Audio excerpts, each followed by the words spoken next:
Entonces, mi carta orgánica lo que me indica es que yo tengo que dar cumplimiento a ese DNU que tiene estatus de ley. Ahora, ¿usted no sospechó, considerando que existió una medida cautelar sobre el anterior decreto, el 2010, que podía verse envuelta en una circunstancia similar nuevamente ante la justicia al librarse un decreto de necesidad de urgencia que replica casi exactamente el objeto del anterior decreto, que está congelado por la justicia y al mismo momento en que se abre la sesión? A ver, no replica. Es lo que dice el pronunciamiento hoy de la jueza no replica, Vidal, de hecho, hay que entender, y creo que es un dato importante, que la Corte Suprema de Justicia declaró abstracta la cuestión del 2010. Si hubiera pensado que era la misma cosa el fondo del desendeudamiento que el fondo del Bicentenario, no la habría declarado abstracta, sino la había incorporado. El pronunciamiento de la justicia lo que hace es ampliar exactamente la misma medida cautelar. Pero bueno, ese es el problema de la jueza que decidió eso. Yo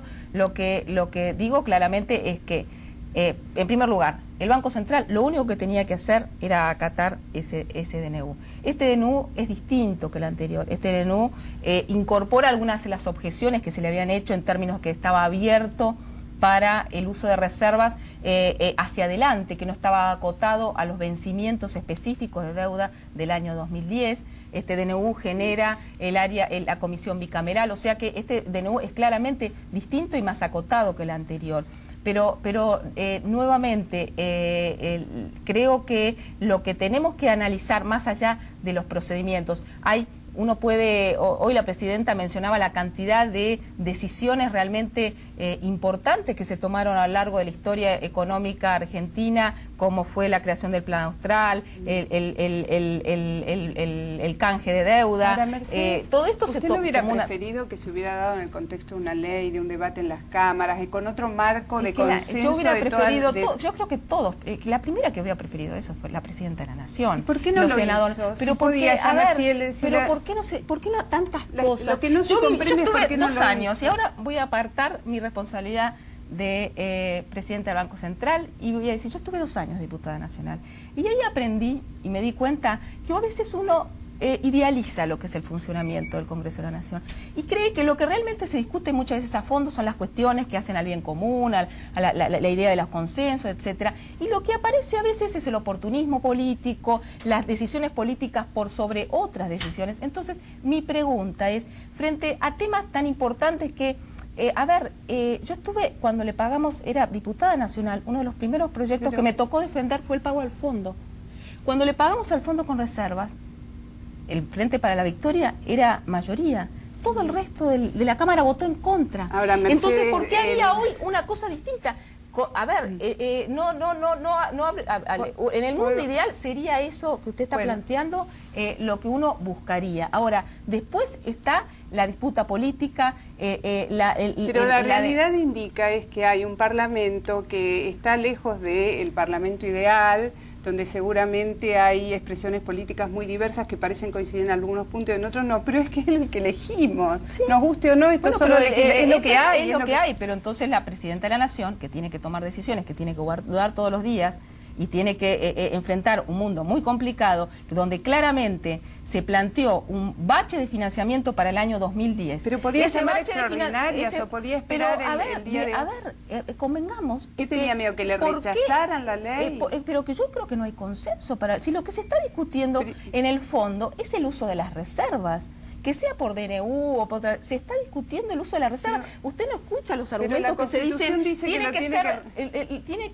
tiene que ser a partir de superávit fiscal primario, que supone más ajustes, supone inevitablemente ajustes. Algunos otros dicen, bueno, hay que ir a los mercados internacionales y volver a tomar deuda, la vieja historia del endeudamiento argentino. El gobierno nacional no quiere avanzar en eso. Y yo, en ese sentido, comparto la opción del uso de las reservas como la mejor para los argentinos.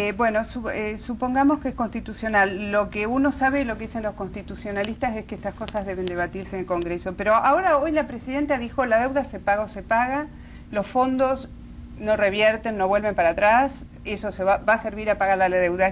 Y hay, por otra parte, un fallo de la justicia que dice esa plata no se toca, ni se paga, ni se mueve nada porque hay una medida cautelar. Si mañana la llama la presidenta o el ministro de Economía y le dice, vengan los fondos para empezar a pagar... Los fondos ya están transferidos. Nosotros ya transferimos los fondos. O sea que no es responsabilidad los suya fondos si ya mañana... están transferidos en 2 cuentas. Una que de hecho estamos pagando porque hay vencimientos, que es la de pagos a organismos multilaterales, y está la que es con deudores privados. Ambas cuentas pero a partir ya están, del fallo de la justicia de hoy siguen pagando. No hay un fallo de la justicia, hay una medida cautelar que está siendo apelada por el Estado Nacional, por el Ministerio de Economía, y habrá que ver si se da lugar o no a esa medida. No nos anticipemos. Hoy lo que tenemos en el mes de marzo son vencimientos fundamentalmente con organismos multilaterales que se están haciendo normalmente a partir de lo que es el decreto 297 que está vigente. Yo estoy preguntando técnicamente si el Poder Ejecutivo, a través del Ministro de Economía o de la Presidenta, pide que el Banco Central ponga en disponibilidad ya eso para hacer las transferencias. Ya no vuelven atrás. A ver, si lo que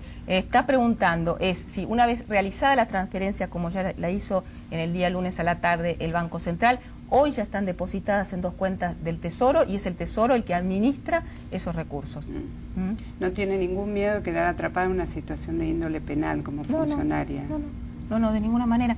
A ver, nuevamente, nosotros hicimos como Banco Central lo que teníamos que hacer. Si hubiéramos actuado de otra manera, sí tendría realmente preocupación por estar sujeto a una demanda penal, por haber incumplido con lo que marca mi carta orgánica y por haber cumplido. ¿A qué hora se transfirieron los fondos el lunes? A las 6:30 de la tarde se transfirieron.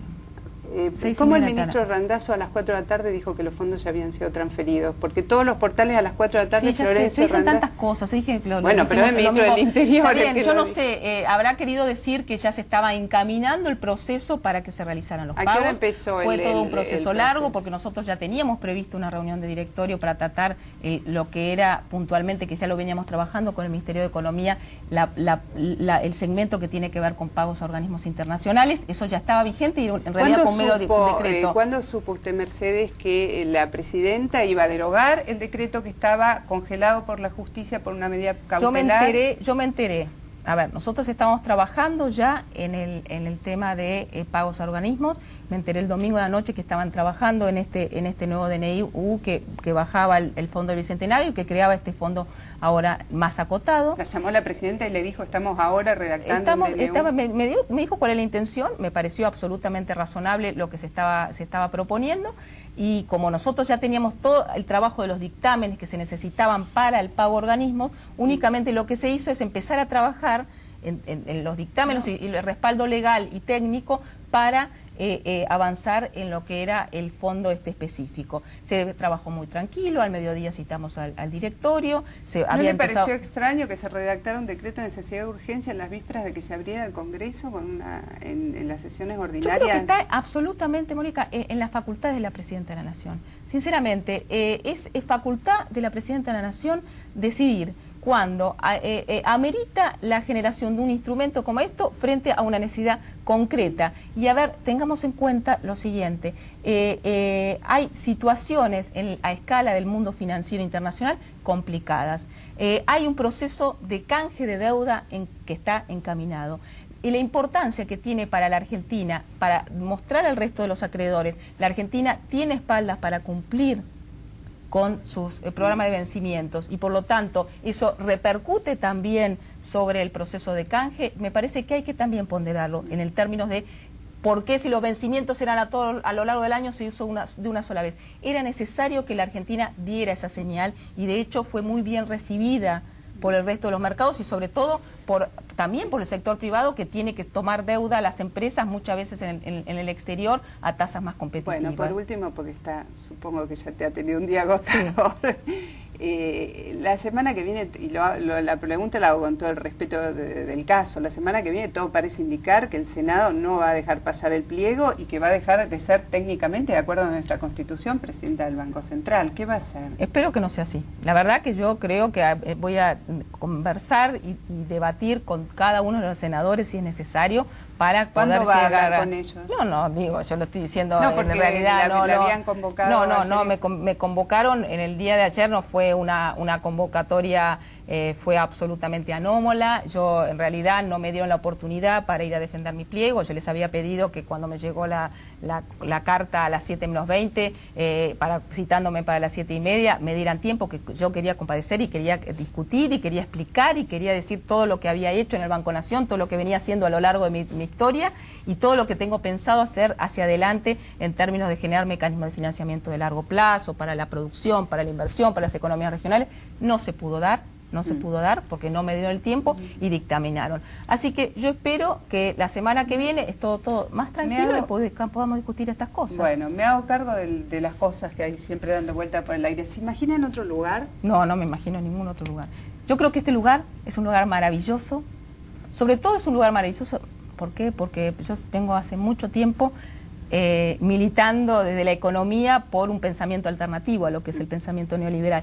Y este lugar siempre ha sido muy poco permeable a ese tipo de discusiones, como la política monetaria puede ser un instrumento también del desarrollo. Una mujer con tanta perspectiva política y con un direccionamiento muy claro en relación a sus vidas políticas, ¿no le tienta a ningún otro lugar? No, ninguno. Este lugar es un lugar maravilloso, es un lugar para hacer.